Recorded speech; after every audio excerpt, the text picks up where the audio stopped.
नमस्कार सरकारी कर्मचारी या यूट्यूब चॅनलला त्यांचं खूप खूप स्वागत आहे. तर आजच्या व्हिडिओमध्ये आपण पाहणार आहोत राज्य सरकारी कर्मचारी संदर्भात आताच्या घडीची मोठी ब्रेकिंग न्यूज.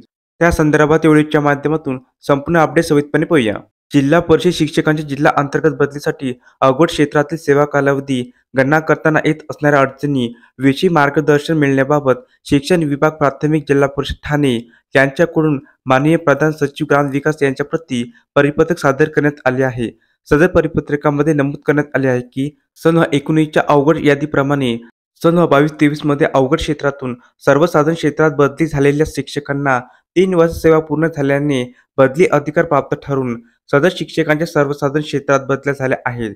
सन 2019 ते 2025 पर्यंतची सलग सेवा सर्वसाधारण क्षेत्रात ग्राह्य धरण्यात यावी असे नमूद करण्यात आले आहे. तसेच सन 2019च्या अवघड यादीप्रमाणे सन 22-23 मध्ये बदली अधिकार प्राप्त ठरूनही बदली न झालेले शिक्षक यांच्या बाबतीत सन 22-23 मध्ये अवघड क्षेत्रातून विनंतीने बदली न झाल्याने काही शिक्षकांनी माननीय मुंबई उच्च न्यायालयात रिट याचिकेचा निर्णय अद्याप प्रलंबित आहे. तर या याचिकेच्या दिनांक 22/1/2023 च्या सुनावणीत माननीय उच्च न्यायालयाने कार्यवाही करण्याचे निर्देश देण्यात आलेले आहे. विशेष संवर्ग भाग 1 व विशेष संवर्ग भाग 2 यापूर्वी बदली प्राप्त अथवा बदली अधिकार प्राप्त म्हणून बदली शिक्षकांना 3 वर्षे होण्यापूर्वीच विशेष संवर्ग भाग 1 अथवा विशेष संवर्ग भाग 2 बदलीची संधीबाबत तसे 3 वर्षे पूर्ण होण्यापूर्वीच बदलीसाठी विनंती करू शकतील का, याबाबत मार्गदर्शन मागविण्यात आले आहे.